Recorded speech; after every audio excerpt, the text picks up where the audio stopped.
Okay, let's start with verse 3.8. Niyatam kuru karmatvam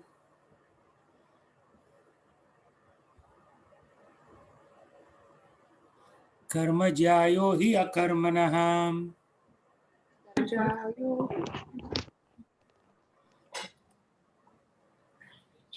sharira yatrapi cha te शरीरयात्रा पिचते na prasidhyeda karmanah.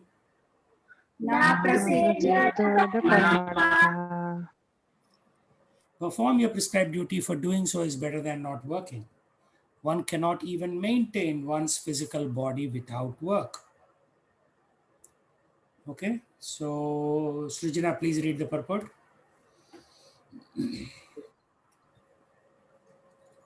There are many pseudo-meditators who misrepresent themselves as belonging to high parentage and great professional men who falsely pose that they have sacrificed everything for the sake of advancement in spiritual life. Lord Krishna did not want Arjuna to become a pretender. Rather, the Lord desired that Arjuna perform his prescribed duties as set forth for Kshatriyas. Arjuna was a householder and a military general, and therefore it was better for him to remain as such and perform his religious duties as prescribed for the household Kshatriya. Such activities gradually cleanse the heart of a mundane man and free him from material contamination. So called renunciation for the purpose of maintenance is never approved by the Lord, nor by any religious scripture. After all, one has to maintain one's body and soul together by some work. Work should not be given up capriciously without purification of materialistic propensities. Anyone who is in the material world is certainly possessed of the impure propensity for lording it over material nature, or in other words, for sense gratification. Such polluted propensities have to be cleared. Without doing so, through prescribed duties, one should never attempt a become a so-called transcendentalist, renouncing work and living at the cost of others. Yeah, so the key message is we cannot artificially take sannyas just for maintenance. Or some people may think, okay, I'll take sannyas so that everybody will come and give me donations. So I'll, maintain my body using that money, right? So that is the very wrong reason to take sannyas. It is actually not even encouraged to do anything like that. Because our propensity is there, enjoyment propensity in the heart. So what we will do, we will continue to do sense gratification in the name of sannyas. So that is not encouraged. That is actually condemned. In this case, Krishna is very clearly making that point that that is not encouraged by him.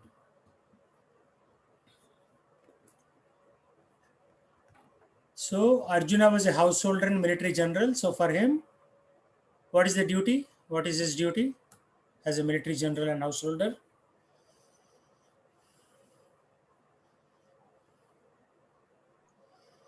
to keep his country safe and to feed his family. Yeah. So he has to do, and therefore for that, what does he have to do? He has to perform his Kshatriya dharma. Right. And which is Fight. fight. Yeah, simple. So Arjuna has to fight. So pseudo meditators, some people will artificially take up to this meditational process, which is not encouraged here by the Lord.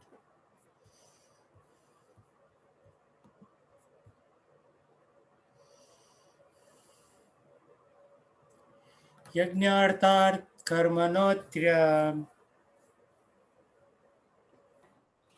Yajna कर्मणोऽन्त्य अन्यत्र loko ayam karma bandhanah अयं कर्म बन्धनः tadartam karma kaunteya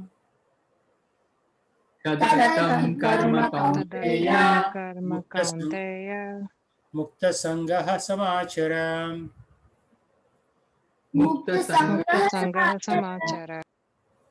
Work done as sacrifice for Vishnu has to be performed. Otherwise, work causes bondage in this material world. Therefore, O son of Kunti, perform your prescribed duties for his satisfaction, and in that way you will remain free from bondage. So, work should be done for Vishnu, right? Okay, Raj, please read this purport.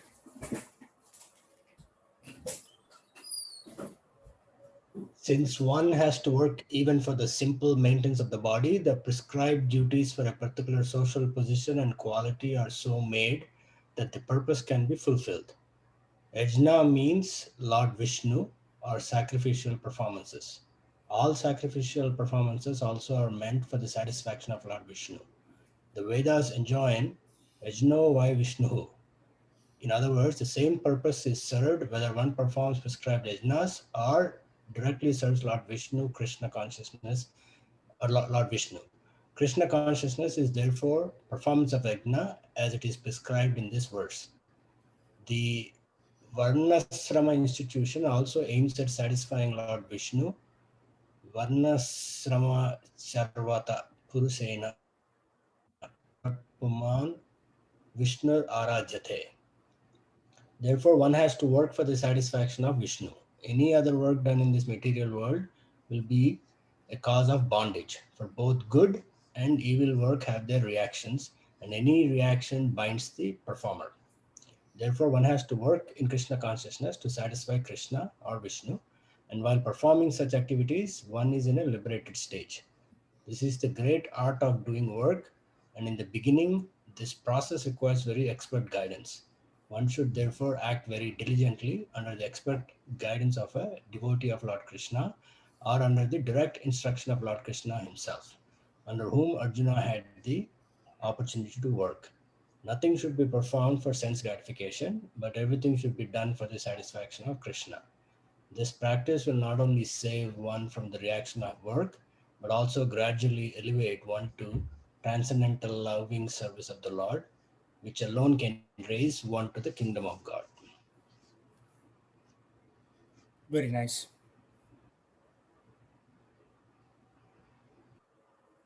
So, normally, do we perform work for satisfaction of Vishnu?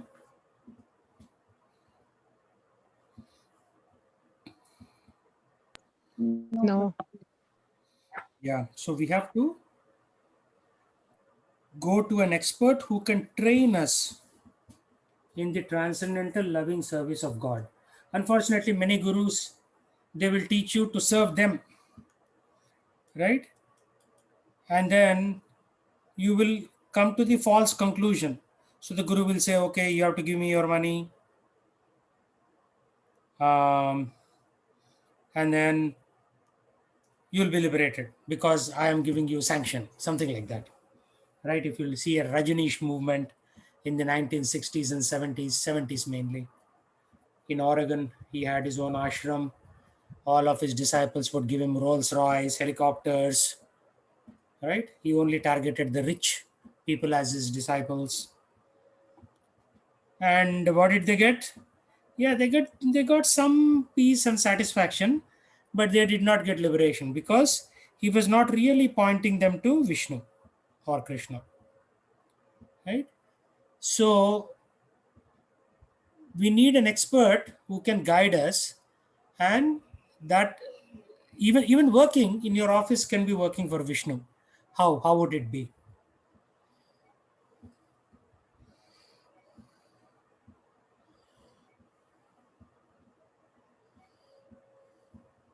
Even your office work can be Dedicating dedicating work. dedicating the work dedicating the work to Krishna.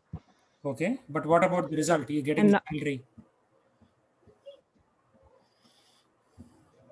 if it is positive, then it is because of Krishna's mercy. No, but what But about if the salary it is that you not, get? What if you- offer, I don't know, 1/3 or something. Actually, you should offer everything to Krishna, Yeah, but at everything is least not 1/3 possible. to So how Krishna. much can you offer?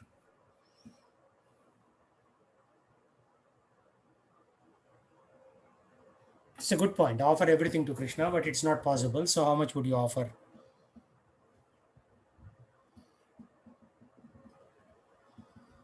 A percentage, right? A percentage in propagating Krishna conscious activities means to teach other people about Krishna, which is anywhere from buying books and distributing them, or Bhagavad Gitas, or building temples, or conducting classes to teach other people about Krishna, right? But in order to do that, first we need to get trained ourselves. So I was there in the temple this morning, cleaning up some things in the temple kitchen. First took darshan, then went down, cleaning certain things in the temple kitchen. They were preparing some things for the farm program today. So somebody said, okay, why don't you taste this lemonade? So I went outside the kitchen, I tasted the lemonade, gave them feedback. So all these look like very material party type concepts, right? You're making lemonade for the party, you're cooking for the event at the farm. But believe it or not, they are not material activities, because A, they are done in the temple, they are done for propagating Krishna consciousness. So if you clean your kitchen sink, that is for you, that's a material activity. But if you go to the temple and clean Krishna's kitchen sink, it's no longer material. Same activity, cleaning the kitchen sink. But at that point, that becomes seva. It becomes a service to the Lord. Same activity, same thing. Cutting vegetables was at home versus cutting vegetables in the temple kitchen. All of a sudden, the same activity becomes dear to Krishna because you are doing it for him, right? Krishna says, whatever you do, yat karoshi yat yajnasi. Yat karoshi means whatever you do, yat yajnasi, whatever fire sacrifices or sacrifices you perform or charity that you give, do it for me. Mad arpanam, he says in the end. Mad arpanam, give it to me. Do it as an offering to me. I mean, you may be giving it to somebody, but you're still doing it as an offering unto Krishna. So it is the shift in consciousness. Work is the same, but it's a shift in consciousness. Now you're doing it for Krishna, right?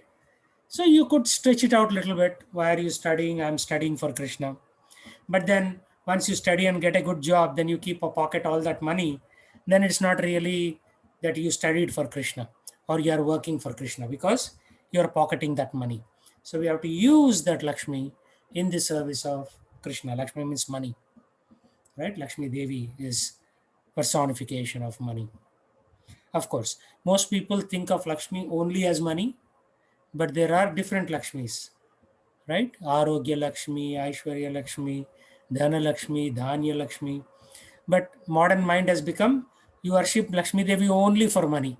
Although she can give you good health, you are so greedy for money that you're only worshiping for money. Like they do Lakshmi Puja in Diwali, Deepavali. Only Lakshmi they forget the husband, Narayana. So they only do Lakshmi Puja, which is very offensive actually. It's an aparad to only worship the wife, leaving out the husband. Right? So the original couple of the universe is Radha and Krishna. So Radha's expansions are Durga, Lakshmi, Sita. These are all her expansions. And Krishna's expansions are Narayana, Vishnu.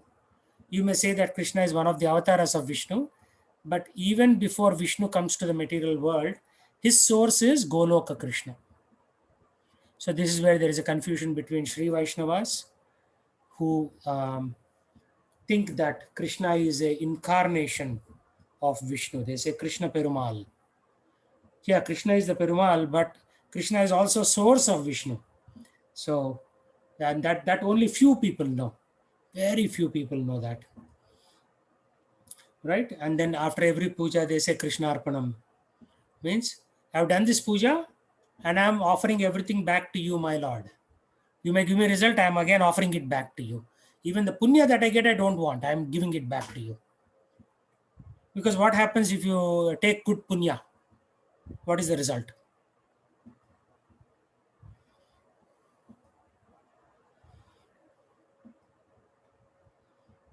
Punya means pious activity in English. What happens if you take the result of a pious activity?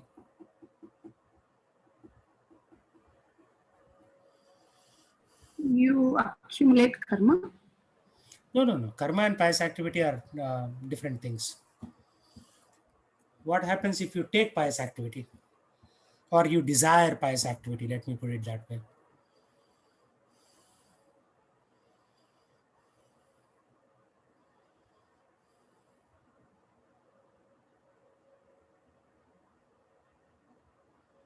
So, in order to get the result of the pious activity, suppose you give somebody $10 donation. In order to get the result of that pious activity, you have to take birth again. Right? Without a body, how can that result be given to you?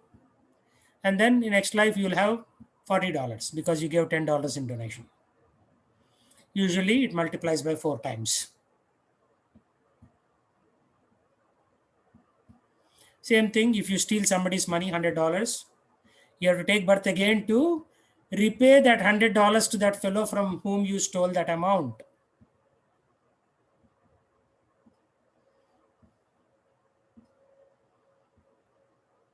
So for both situations, good karma and bad karma, you have to take birth again.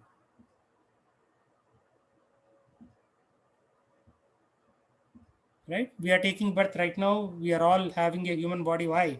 Because we still have some karma balance that we have to repay others. Right? So mothers have kids. So they are debted to these kids in the last life. So that's why they take birth in your womb to get their money back, get their services back. You may have taken service from somebody. Now that fellow has to give you. No, now you have to give that fellow that service, that soul. So they are born in your family. Same thing with wife and husband. If you don't have debt, you'll remain single. But if you have debt to pay, then you'll get married and then you'll pay the debt. Very, very complex, this whole karma cycle. Right? So even good karma is bad. Why? Because good karma will force you to take birth again in the next life.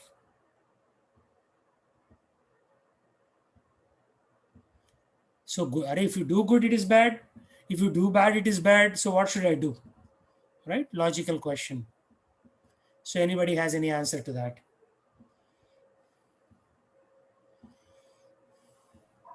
Saying the results goes to Krishna. Yeah, you have to give the results to Krishna, or even better, do activities that don't produce any result. That is called akarma. Sukarma means good karma. Vikarma means bad karma. Akarma means no karma.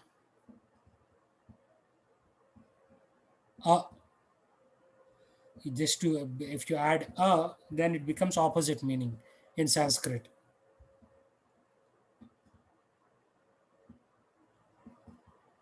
Like for example, mulyam, valuable.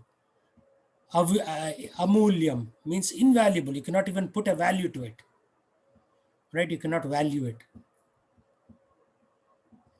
So anything you put an a in front, the meaning reverses. So akarma means that which does not give you positive or negative results. Because positive result is bad, you'll take birth again. Negative result is bad, you'll take birth again. Right now you all are reaping the positive benefits of what you did in the last 10,000, 20,000 lifetimes.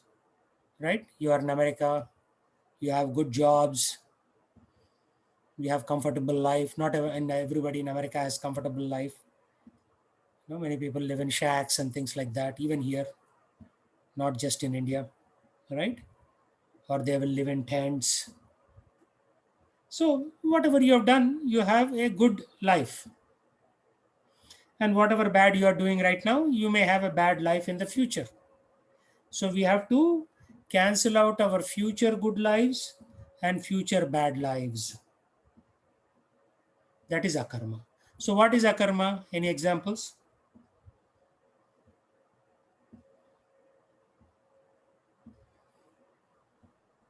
service in the temple. Okay, what else? Chanting the Maha Mantra. Yes, what else?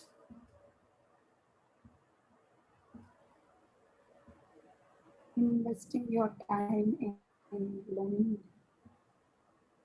Investing your time in learning scriptures. Yes. Even this class, for that matter. Here we are not doing this class to make money, to become famous. We are spending time to learn about Krishna. Right? So this 1 hour is a karma. But before this 1 hour, you are doing karma, and after this 1 hour, you will again do some karma. Right? So it is like this. You go to a restaurant, you order idli, you order pesarattu, you order, you know, chana masala, you order paratha, you order puri, and you eat. At the end of that, the waiter will bring a bill, $1 million. How would you react?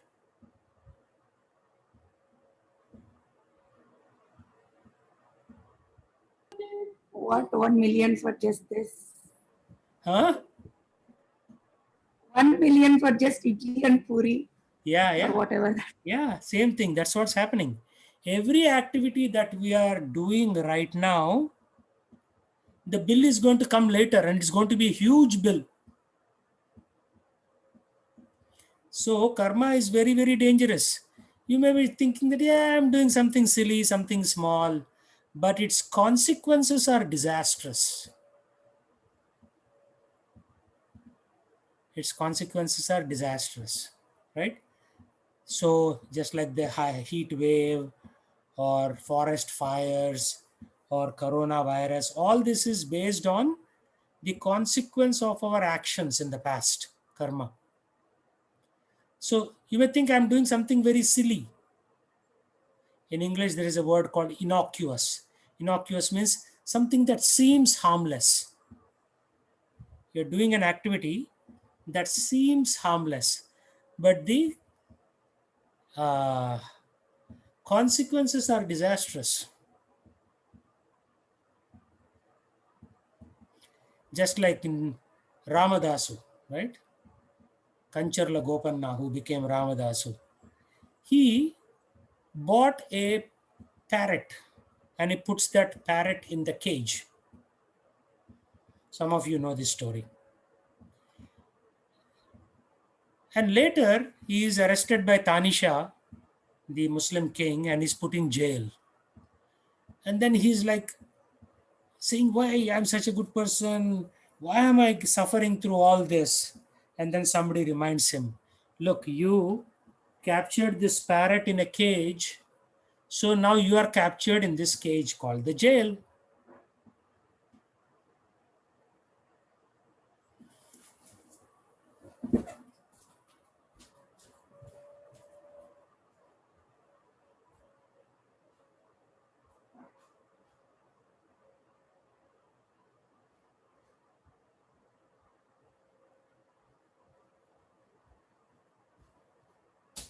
So the point I'm trying to make is small actions can have big consequences, right?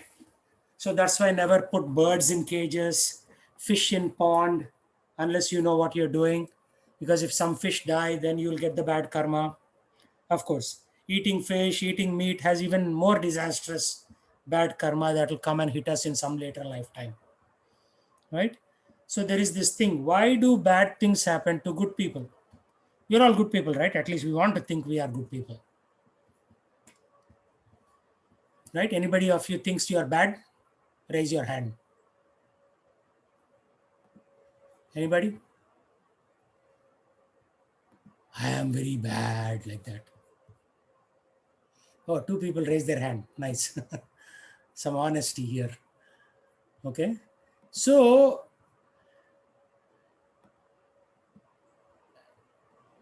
the point I'm trying to make is that whatever action we do, it will come back with a greater force. It will come back with a greater force. So we have to be very careful in whatever action we do, good or bad. Both of them are bad actually. Good karma is bad karma is also bad. So we should only serve the Supreme Lord. Only serve the Supreme Lord. That is akarma. So that's what we are trying to do right now. At least for a few hours every week, we are trying to do akarma, like Bhagavad Gita class. Most people don't understand this. Like one Christian guy came to a Hare Krishna devotee and said, look, in your religion there is karma, in our religion there is no karma. Therefore, you should convert to our religion. Now, is that a logical statement or not? Any thoughts? Very true. Huh? Very true, Prabhuji. No karma in that religion. So why not convert there? Like, I mean, according to him. Yeah, according to him, there is no karma in Christianity. So you should just convert. So it is like this. A cat will be drinking milk. It will close its eyes and think nobody is watching me.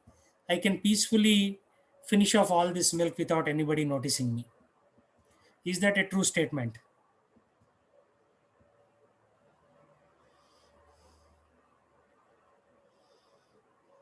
By closing my eyes, I think nobody else is watching me. Correct. My kid is saying, no, people can watch. Yeah, it's the same thing, right? So that Christian is saying, okay, if Krishna is having law of karma, you quit Krishna and come back to Jesus, come to Jesus, and then therefore there won't be any karma. But Krishna is still watching you, whether you go to Jesus or Moses or whoever you want to go to. Right? So, this question, why do bad things happen to good people? See, some people are fabulously rich, some are wretchedly poor, some are healthy and strong, some are physically challenged, some are blind and never see the light of the day. So, why all these differences? So, why is God so unkind, right? Some people, they are born kids and they get burnt in some fire before they are 3 years, 5 years old. Some people, like before 1 year old, they get burnt to death. So, is God so unkind? So, one person, Harold Kushner, he is a Jewish rabbi. He wrote a book called When Bad Things Happen to Good People. Right? So, this rabbi had a son. His son had progeria. Progeria means you will age 10 years in 1 year. So by the time his son was like close to 10 years, he already aged 100 years and he died.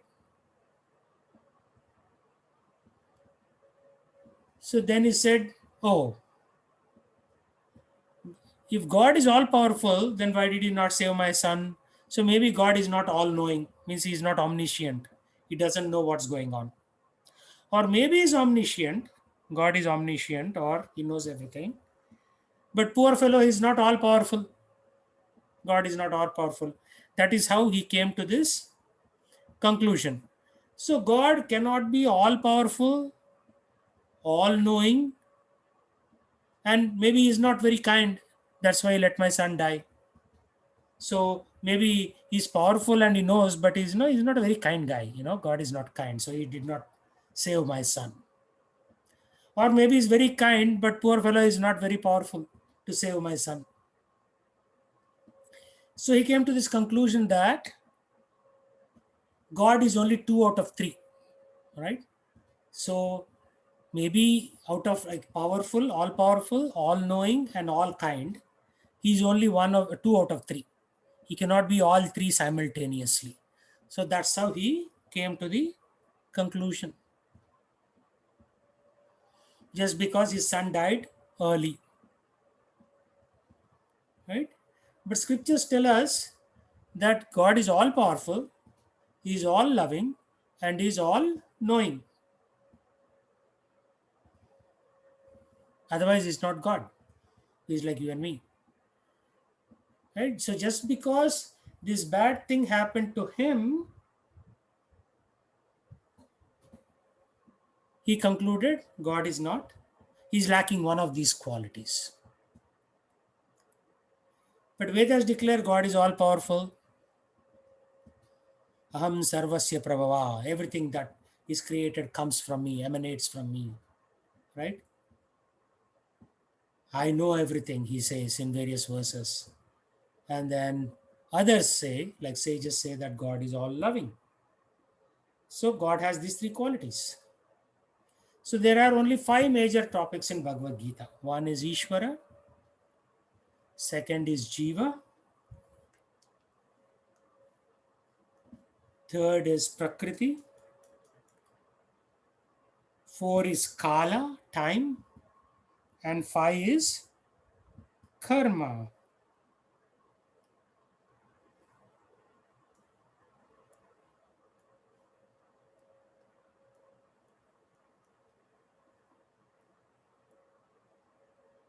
So, any thoughts on these 5 topics?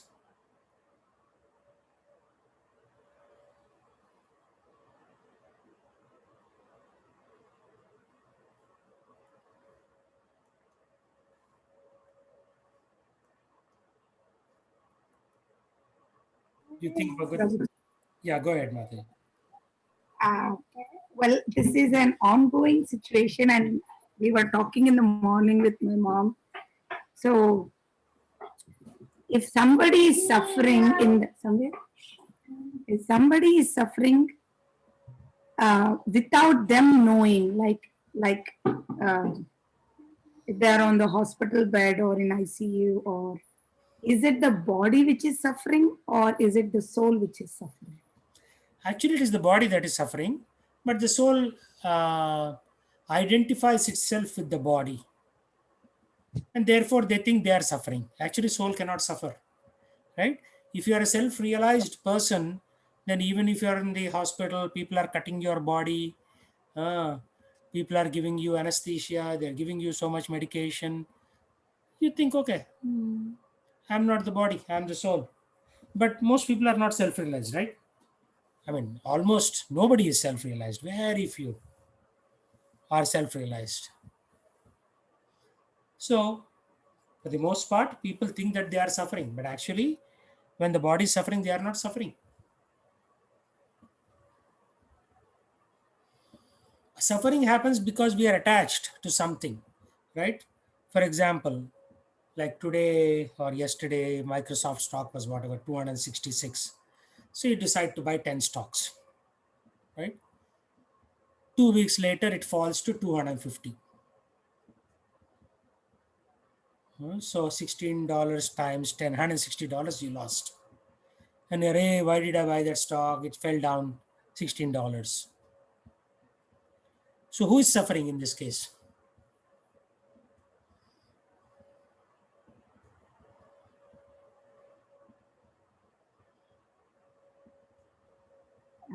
The self, like my Huh? body, ultimately. Actually, it is not even the body, one part of the body, the mind. The Yeah, the mind is mind. suffering. Yeah. Most of the suffering in this world is in the mind. So when mind goes out of whack, like after too much suffering, like, they go, trouble at office, trouble with the spouse, trouble with the kids, trouble with the, debtors, so people who have given you debt. So people go crazy and they're put in a psychiatric ward, and they'll be talking the same thing again and again. Yeah, I told you I'll give you the loan. Hey, I told you I'll give you the loan back. Why? Because he had some problem with that loan and they foreclosed his house or whatever, right? So this fellow went crazy. So suffering is rarely the body, unless of course you get into a car accident and the leg gets broken or whatever. It's mostly in the mind. You'll say, okay, my mother-in-law is not treating me well, for example. It's not the body, it is the mind that is suffering.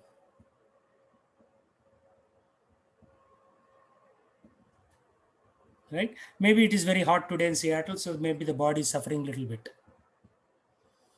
But really, the mind is saying, oh, if only I had an air conditioner, I would not suffer. So, the body is suffering, the mind is suffering more because it was thinking, oh, maybe I should have bought this air conditioning some time ago. But if you are a yogi and you say, okay, temperature rose outside, okay, I'll open the window and I'll wear thin cotton cloth and then continue with my service to the Lord, which is rare, by the way. Immediately people will say, oh, it is very hot, very hot, very hot.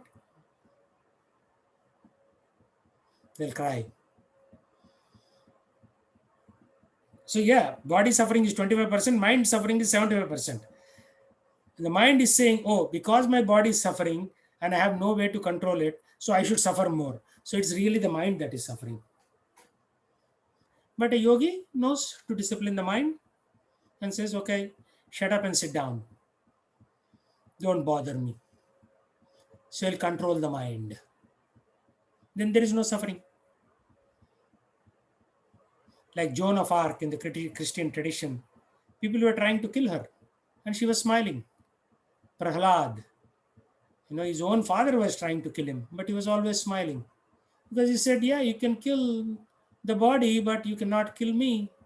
Same thing when Aristotle or Plato, one is the guru and the other is his shishya. So one of them was given a glass of poison to drink. And he said, yeah, you can kill me if you can catch me. That was his statement. First of all, you should be able to catch me to kill me, but you cannot catch my soul. So therefore, there is no question of killing me. So suffering is all in the mind. If you discipline your mind, there is zero suffering.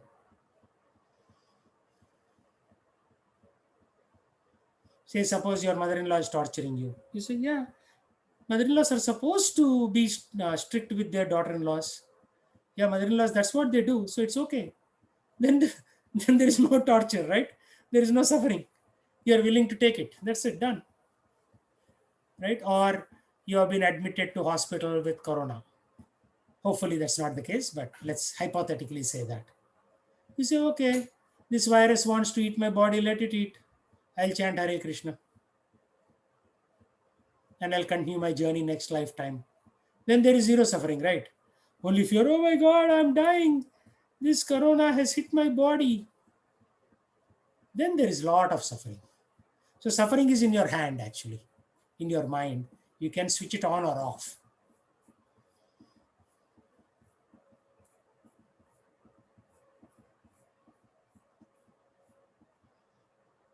So any follow-on questions from that?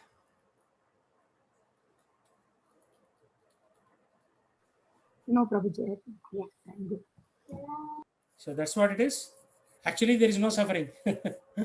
There is no happiness. Because this is all a thought process, right? You're thinking, if I buy that Tesla car, I will be happy. So you go buy that Tesla car and you tell yourself that, yes, now you should be happy because you got this new car. And then therefore you are happy. But there'll be people who will buy something brand new and they'll be suffering. Right? Like, one of my friend, house prices, when they rose, he bought it at a high price. Then the house prices dropped. So he was suffering. After having purchased the house, he's suffering. Not like he's homeless and therefore he's suffering. No. He bought the house, but because he paid too much and the market fell a little bit, not a lot, little bit. He said, if I had waited for one more month, I would have saved $40,000-$50,000. So his suffering is because he's self-imposed. Nobody is troubling you, huh? Nobody is troubling him. He is imposing that suffering on himself. Right? So that's why the whole story of Bhagavad Gita is, no matter what happens, remain neutral. Sitoshna Sukha Dukkada Agama Payano Nityas Tam Stitisvah Bharataha. Means Shita means cold. Ushna means hot. So you should tolerate heat and cold. Right now it's a very hot day. It went to 103 right now. Okay, you tolerate it. Then there is no suffering. Simple. And then Sita Kalam means cold season. Huh? It's very cold. Snow is falling. Roads are frozen. Okay. You wear good shoes and nice jacket and you wait it out because nothing lasts forever. Heat won't last forever. Cold will not last forever. Honor and dishonor. Mana apamana yo. Honor will not last forever and dishonor will also not last forever. Right? Like Bill Gates was honored for a long time. Now people are spitting at him because his sexual life has come into public. Like he was hosting some naked pool parties where girls were walking naked. He had some hanky-panky stuff going on with his employees at Microsoft. Right? They took him out of the board. For the world's third or fourth richest man to be removed from the board of his own company is pretty insulting, isn't it? But then eventually karma caught up with him. They found out that he's not as nice a guy that they thought he was. Right, Vidya, you work at Microsoft, correct? Yes. Yeah, so now you know, I also worked at Microsoft. He was not as good as he portrayed himself to be. Right, so many bad things are coming. Warren Buffett left Bill and Melinda Gates Foundation. He said, I will not have anything to do with this fellow anymore. So previously it was all praise. Oh, Bill Gates. Oh, Bill Gates. Yeah, you're such a great man. This, that, blah, blah, blah. And now you're like, oh, Bill Gates. Yeah, he's just like that, Lucha Lafanga loafer, like everybody else. Anyway, Aryan will not know the meaning of Lucha Lafanga loafer. You have to be born in Bombay or Pune to know these terms.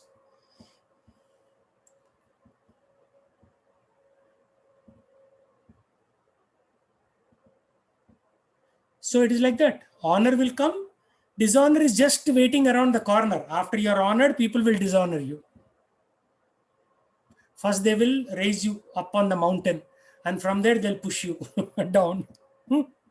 So when you're honored, you should say, if somebody is praising you, "Arey, this fellow idiot doesn't know that dishonor is coming down the road," and you should just keep quiet. And then when dishonor comes, you'll say, "Okay, my karma, it is just hitting me. It's okay." Again, after some time, people will honor me. I have a Right? question. Yeah, go ahead, Aryan. So Steve Jobs, right? He went to sometimes to go meet in Krishna's temples, but like people like there's a lot of books and stuff like how people not hate him. Well, I guess yeah, hate him. Like why was he like? Yeah, Steve Jobs went to Krishna temple to feed himself. That's the good side of the story. But unfortunately, he did not take the principles to heart.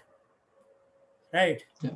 He was eating meat, he was drinking alcohol, whether he was doing any hanky panky on the side, I don't know. Nothing has come out into the fore. But that's reality. Right? Yeah. So just going to Krishna temple and having prasadam doesn't mean anything. Has he imbibed that principles in his life?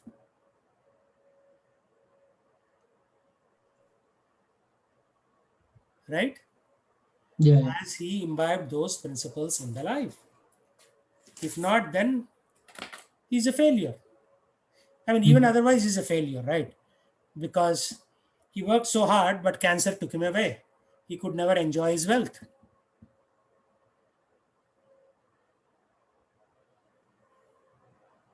On the contrary, Warren Buffett is 90 years old and he has had his glorious time and he enjoyed some of his wealth.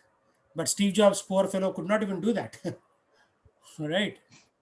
Yeah. And his daughter, the other day, there was an article I was reading, like 22 or 23-year-old daughter now inherits these billions and billions of dollars and she doesn't know what to do with them. So money in itself is not success or failure. How you use it, for what purpose you use it, matters. Right? When he was alive, if he, took something more to the Krishna conscious principles and maybe built a temple for Krishna, he would have been remembered for a much longer time than just inventing the iPad and iMac and all those little toys, right? Because tomorrow, you know, Elon Musk can come and invent a better toy, and people will say, "Oh yeah, Elon Musk is better than Steve Jobs." So Yeah. people will say whatever comes to their mind.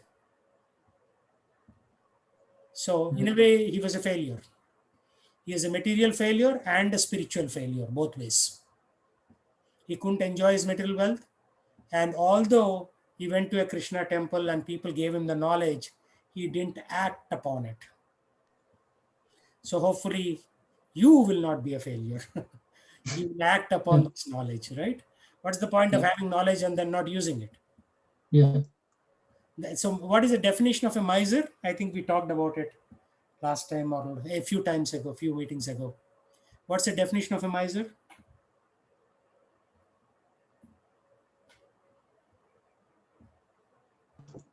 Uh, someone Nope. who like hoards.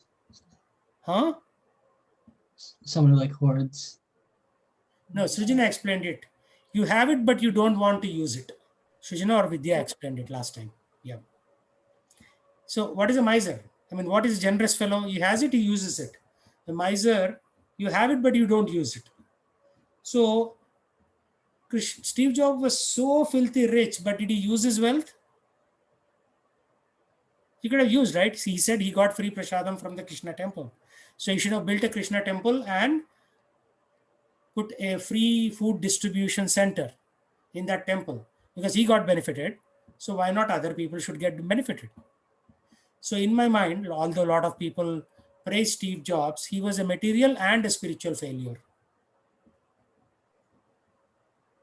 Yeah. So when you get like the chance to learn this knowledge, and let's say like, is it like it's a big sin, of course, if you turn it down, right? I didn't Like if you catch the get the last part. chance When you have a chance, then what do you do? to to receive this knowledge, right? And like, I don't know, like continue go further, but you don't Yeah, use shut. exactly. He had a chance to go further, but he blew it. And he's dead now. He cannot do it anymore. So he has to start his journey all over again, be born in maybe South India, and then somebody will teach him about Lord Ram, and then he has to restart his journey again, all over again. Okay. Like that. So it's not easy. Right? Like, for example, Jeff Bezos, very wealthy. What is he doing with it?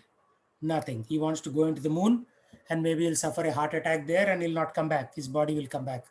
There are many people in change.org, they signed a petition. Go to the moon, no, not to the moon, go to space, Bezos, but don't come back. So they are sick and tired of his policies at Amazon. So they're praying that he doesn't come back. So do you think that is success? If 60,000 people are signing a petition in change.org that you don't come back to Earth, do you think that is a success? No. It's a miserable failure. Nobody is saying, Aryan, go somewhere and don't come back. Go to Olympia Forest and don't come back. Nobody's saying anything about you, right? Yeah. So they want you to come back. They say, Aryan, we miss you. Please come back. But with Bezos, they're saying, go, but don't come back. Yeah. So he's a miserable failure too. So just in a short order, we proved that Steve Jobs is a miserable failure. Bezos is a miserable failure. And Bill Gates, who used to be fairly successful, but he's also turning out to be a failure. So three of the top businessmen in this country, in a short order from the lens of the Bhagavad Gita, we have proved that they are not successful.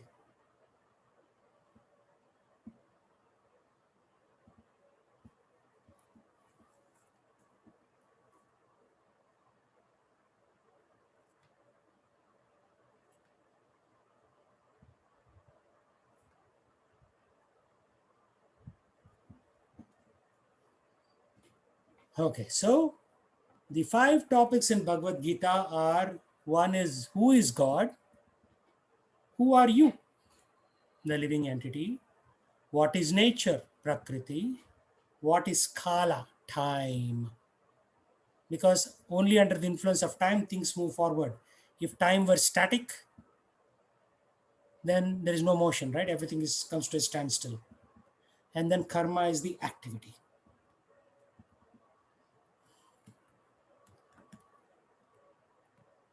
So Prakriti, material nature. So matter is asat, temporary. Spirit is sat, eternal. So you are eternal, I am eternal, we never die. Right now we have names like Aryan and Radhika Gopinath and Srijana and Vidya and so on. But soul is eternal. Next lifetime you'll have different names. Matter is Achit, it's dead. But spirit is Chit, conscious. Matter is Niranand, means it is misery. Because a barrel of petroleum, what is it? There's nothing happiness in barrel of petroleum. It's just lying there. Whereas spirit soul is Anand, full of bliss. So we are Sat Chit Anand, and matter is Asat, Achit, and Niranand. So when you put a Sachidanand soul into matter, there is only misery, like we are seeing right now. Coronavirus, forest fire, it's all miseries. You may say, oh, yeah, okay. After that, there'll be happiness. Yeah, there'll be a little bit of happiness in an ocean of misery, right? When you have your first child, there is probably a little bit of happiness. But when the child grows up and then consuming $40,000 of your money every year for college tuition, then you'll take your head and bang against the wall. Because I have 2 kids and my first kid just graduated, second is coming up to college, so I know what it is like, right? So this matter is Niranand, only misery. Or you think you'll get a promotion that year, but the same year you are laid off in the office. Niranand, only misery, this material world. So that's why Krishna says in Bhagavad Gita, Dukkha alayam ashashvatam. This material world is a place of misery. So if somebody tells you, oh, it's very hot, then you should tell them, what do you expect? This is a place of misery. Oh, forest fire, what do you expect? Oh, Biden is letting all them illegal immigrants in. What do you expect? This material world is full of misery. Niranand. But you are Anand. You are Anandamayo Bhasyat. The spirit soul is a blissful thing. But you are now trapped in this Niranand cycle of birth and death. So you have to get out of this. And that is the purpose of Bhagavad Gita. Right? To pull you out by hook or by crook. To pull you out of this miserable material world and put you on the platform of spiritual bliss. It won't happen overnight, but it can happen. I was so happy serving in the temple this morning. Like some of the stoves there were pretty dirty, so I took them. I took the top plates, put them in the sink and scrubbed with some detergent so that the dust and the ashes came off. So you may say, oh, what is that? You're just clearing a piece of metal from a ash. No, I'm doing it for Krishna. So that's why my heart is full of bliss.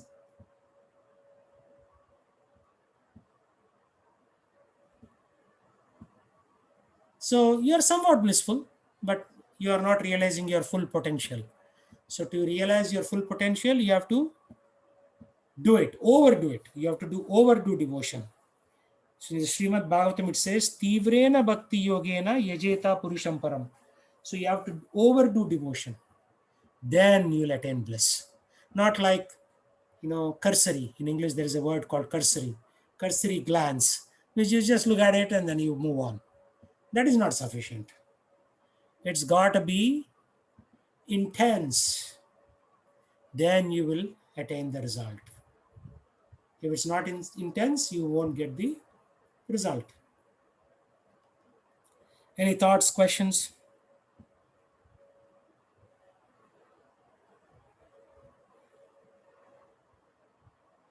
So Raj, any questions? No bother. Well, I said so many things. You have to disagree with something.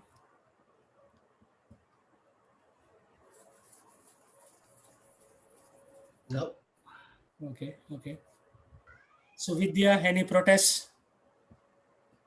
I I called you. don't disagree with anything, Prabhuji, but I have a question. Yes, go ahead.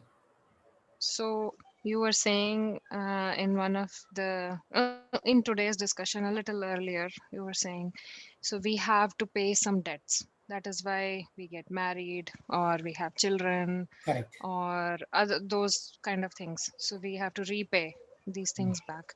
Right. And people who are single or don't have kids, maybe they don't have debts that they have to pay this life. No, they So have debts too. They are paying to they other have people. different, Yeah, yeah, they yeah. may have a dog or a cat, or they may have a person that they are spending money on, or they may be giving charity to their college, right? They're also paying. Don't say everybody has a debt, different kind of debt. Different debts. Okay. So my question was, at least in our culture, it is always like, okay, the person should get married. They should have kids, otherwise their life is not complete. They cannot, if they don't fulfill, if they don't have any responsibilities in life, then it's not worth Yeah, living or something I'll like tell that. you why they say that, because if you, not you, but somebody doesn't get married and they have sex outside of marriage, it's a bigger sin, right? So the society is designed, at least the Vedic society is designed in such a way that you don't make too many mistakes, right? So you want to have sex, you get married, you have sex, you have kids, and take care of them. But sometimes people will have sex and then they will abort their kids, right? That is also another sin. So to prevent all these things, the institution of marriage is a very sacred institution, so that you at least play within that boundary called marriage. Otherwise, then people will be like cats and dogs, sleeping with different people on different nights, like it's happening in some segments of America and some segments of India. Not everywhere, but in some segments, yeah. So you don't want that to happen. Like my son was saying, in their school, they say, "Oh, this is my, you know, mom, my father's third wife's son. This is my father's second wife's daughter," right? So they will marry, have a couple of kids, divorce, marry again, have a couple of kids, divorce, marry again, and have a couple of kids and divorce. So their extended family, like her father has 6 siblings from different moms. And then the moms who got divorced married somebody else, and then they have kids from that marriage. So it's like a big zoo. So they all got together to have a big family picture. Multiple husbands, multiple wives, multiple kids. It's like a big zoo. Right? So the Vedic culture attempts to prevent that kind of behavior. That's why marriage is encouraged. But if you are fully convinced that Krishna is supreme and you have to get liberated, then marriage is a waste of time. Right? It slows you down. Like Mirabai didn't want to get married, did she? So they somehow forcibly married her to that king, right? Like that. So very elevated souls, they think that's a waste of time because it sucks away time. So what do you say? Okay, in your karma, you're destined to be married, but you'll fight with your karma and say, okay, no, I will surrender to the Supreme Lord. I don't want to get married. I'm destined to get 2 kids, but I won't have those 2 kids. I will surrender to the Supreme Lord, and I will use this lifetime to purify my material propensities. And at end of this lifetime, I'll go back to the spiritual world. They're very rare, but there are some people like that. I told you last time, right? Last to last time. One of my friend working in T-Mobile, he said he was making like 120 or 130K salary. He said, this 130K salary is like, does not appeal to me. He went to India, he became a brahmachari with $0 salary. So he's wearing saffron cloth. He goes and distributes Bhagavad Gita on the streets. Now, would you do that? No. Would I do that? No. but he's elevated. I mean, he's very clear in his consciousness that this lifetime, this body is for Krishna. So much enlightenment at like such a young age is very Yeah. rare. No, it is very rare, but I have seen many of the people right in front of me who I interacted flesh and blood, right? I was talking to them literally. These are not like fairy tales. Oh, Maharaj Harshavardhan did like that, or Prahalad did like that. These are people right in front of my eyes. There's one other colleague of mine, Vedanarayan Das. He worked in Microsoft as a senior program manager, making 140K, something like that. He quit his job. He went to Tiruchendur in Tamil Nadu. He started his own temple and he's a pujari there.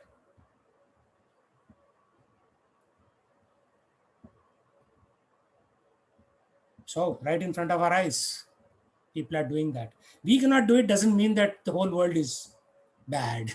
I mean, most of the world is bad, but there are seems still some very special souls on this planet. But we should also attempt to do that. Before we die, we should come to that platform. Otherwise, it's a waste of time. If all the time you spend in eating, sleeping, mating, and defending, when will you think about self realization? That's what we are doing. We go to Safeway, QFC, Walmart, buy stuff, cook, eat. That is called eating. Mating, the proof is that we have kids, so we are mating. Defending, the proof is we are working in corporations, making money. That is defending. Sleeping, I don't need to tell you. Every day we all sleep, at least for 6 hours. So animals and humans do the same: eating, sleeping, mating, defending. So only special characteristic about humans is we can inquire into a higher reality and act upon that reality, not just inquire. Only inquiring anybody can do. Talk is cheap, but you have to act upon that platform. I know one other friend of mine, he studied in New York University, he's from Hyderabad. So he got full score in SAT. New York University gave him complete scholarship. I was interacting with him last week because he is buying a church in Atlanta, Georgia, and converting it to a temple. So I also gave him some money loan so that he can close upon this church property. So New York University, full scholarship from Hyderabad. He comes here, 4 years, full expenses taken care of, like tuition fee waiver and all that. He graduates, and what does he do? He doesn't work in a Wall Street firm. He became a Hare Krishna monk, and he is distributing Bhagavad Gitas. And now he is the vice president of that Atlanta Krishna Life Temple. Right? So these are real life stories. I'm not making stuff up. Right? Like if I show you, this is the folder for Krishna Life. Do you see my screen? Because I was working with him, and then he gave Yes. me the Krishna Life numbers. Right? How much money they make by distributing Bhagavad Gitas, and how they are going to use that to build a temple. Right? So from the public, they raised in 2020 435,000. Forecast for this year is 575,000, just on selling Bhagavad Gitas or distributing. We don't use the term selling because you cannot sell God's knowledge, right? You only distribute it and ask for a donation. And then here are their expenses, and net income is in 2021 forecasted to be 329K, right? So they are taking these hand loans of 400,000, year one 175K, year two 225K, monthly repayment of so much amount. Right? So there are people who are pretty elevated who will do these kind of things.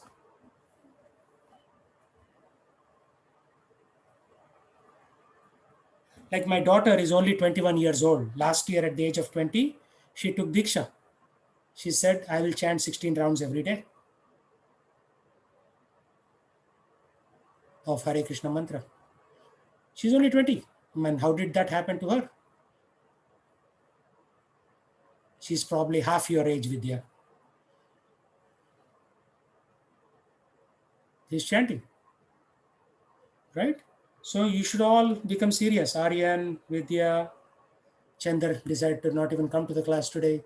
Srijana, become serious, take Diksha. Diksha means you're making a promise to the Lord that I will chant your holy name 16 rounds every day. Takes 2 hours, right? So instead of praising people who are doing these things, why can't we become like that? Why can't we take the next step, right? I took Diksha around 2008, I think. Yeah. So it's been like 2 plus 11, almost 13 years since I've taken Diksha of chanting the Hare Krishna mantra. Right? You can also become like that. And then people will talk about you. Then you'll become a case study. Oh, Vidya Mataji, she used to work in Microsoft. Now she's a great saint. She gives, like, there's one lady, Gujarati lady. She moved to coastal Andhra Pradesh, Vishakhapatnam. She started giving Bhagavad Gita class. She learned Telugu. Gujarati lady learned Telugu and started giving Bhagavad Gita class. About a month and a half ago, I went to YouTube. Like, she has many followers, thousands, and number of views on her channel are like 50,000, 100,000. So many people hear her in Telugu. She's a Guju lady. Gujarati lady speaking in Telugu and attracting so many people to Krishna.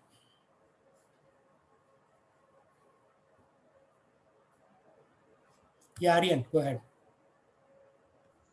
Oh yeah, when it comes to taking Diksha, how does that work? Say that again, please. Sorry, when it comes to taking Diksha, Uh-huh. how does it work? Your voice is breaking up. So what is your question about Diksha? Sorry, so how does it start? Like, how does it work? How does it work? All you have to do is chant 16 rounds of Hare Krishna mantra for 1 year and agree to follow the 4 rounds or the 4 principles. The 4 principles are eating no meat, fish, or eggs, no intoxication like alcohol, marijuana, any substances, no gambling, including stock market, including speculation. Maybe it is like this, maybe it's like that. No philosophical speculation, and no illicit activities outside of marriage. Right? So if you promise to do these 4 things and you chant Hare Krishna mantra for a year, then you get Diksha. And once you get Diksha, then you pursue spiritual life. You can still go to office and work and all that. Nobody's asking you to stop working. But Okay. the minimum qualifications for Diksha are these 4 things. But again, where you work also matters. You cannot work in a slaughterhouse. Better not to be in the medical field, because in medical field, you may do a surgery and somebody may die. Right? Because you made some silly mistake. And then you get the bad karma. So it's better to be in very, simple professions. Yeah. Maybe selling flowers or weaving cloth, or to a certain degree being in the IT industry, software industry, where you are not Yeah. directly killing people. Indirectly, you may write a software for Raytheon, and Raytheon may sell missiles to Saudi Arabia, and Saudi Arabia may launch them on, who knows, Palestine or Iran or someplace like that. And then some people die, so you get some karma. Yeah. But as long as you are doing some silly work, silly work is better than some meaningful work actually. Mhm. Doing some basic, like maybe, writing software to operate some machinery in a factory or something like that, then you're okay. But wait, sorry, but initiation and Diksha is the same thing, right? Yeah, initiation means you are being initiated. You are starting your journey, spiritual journey. Okay. Diksha is this Sanskrit word. So let me know when you are ready. I can talk to various spiritual masters and arrange for that for you. Okay. Thank you. Yeah, you should be ready. It's not an imposition outside, right? You should be convinced that this is a path that will give me bliss, that will take me to the next level, Mhm. right? Your situation is easy because you're single. With Vidya and Srujana, they are kind of tied to their husbands, right? Now they have to drag their husbands into this same process. Right. right? You're because you're not married yet, so it's very easy. Yeah. For you. You can just pretty much decide and just do it. Ask mummy's and papa's permission and just do it. Whereas if you are Yeah. married already, then you have to see the propensity of your wife and whether she will let you spend the time every day 2 hours to chant Hare Krishna mantra. There are other challenges. So Right. actually, Yeah. when you're single, it's better to do all these things quickly before you get But so when trapped you into married life. I'm sure you won't get trapped anytime soon because you have to go to college, Mhm. get a job, and all that. Yeah. Yeah, but yeah, Yeah. you could take initiation now. Typically, the age for getting initiated is around 18 years old. So you are just on Okay. the cusp of that time frame. And if you get Right. initiated after the age of 45, it is again you will not be able to. Your body is not that strong anymore to do these devotional activities, Mhm. right? So So your window of opportunity is somewhere between 18 and 45. right. Uh, so when it comes to chanting, because I chant around like 5 to 6 rounds a day, but like when I don't, the thing is, so when it comes to 16 rounds, does that mean actually like sitting down and like getting up early in the morning and chanting all at once, or? Okay, I'll tell you the gold standard and I'll tell you what I do. Okay. The gold standard Mhm. is you wake up at 4:30 and by 7 a.m. in the morning you finish all your rounds. Yeah. Very difficult. So this is what I do. Yeah. I wake up late. I chant a few rounds in the morning, few rounds around Mhm. lunch, few rounds in the evening, and few rounds before going to sleep. So that way you can do 4, 4, 4, 4, and throughout the day you are in touch with Krishna and you are not overburdened because nobody will let Uh, you sit for 2 hours in one shot, right? You know, yeah. your mom will say, hey, why don't you go and get this from the store? Or why don't No, you no, I mean, yeah. iron your clothes? Or why don't you do this for your younger brother? Something like that. Yeah, I mean, she chants 16 rounds a day, so She she chants understands. 16. Okay. So you can also chant 16, but as I said, if you're Mhm. unable to do it all in the morning, stagger it like me. You can Okay. chant throughout the day. Okay. Yeah. Yeah, you have 24 hours, right? 24 Yeah. hours. Like my daughter, sometimes she wakes up at like 4 o'clock, she chants, and then she goes back to sleep, and again she wakes up at around 7:38. Okay. So it depends. Yeah. I'll let you know. So chanting means you're connecting with the Lord, right? The Lord's name is on your lips. So which means Yeah. that you're very close to the Lord. Now your Lord cannot escape from you. He's there. You have trapped him on your lips. Hare Yeah. Krishna, Krishna Krishna, Hare Hare, Hare Ram, Ram Ram, Hare Hare. Yeah.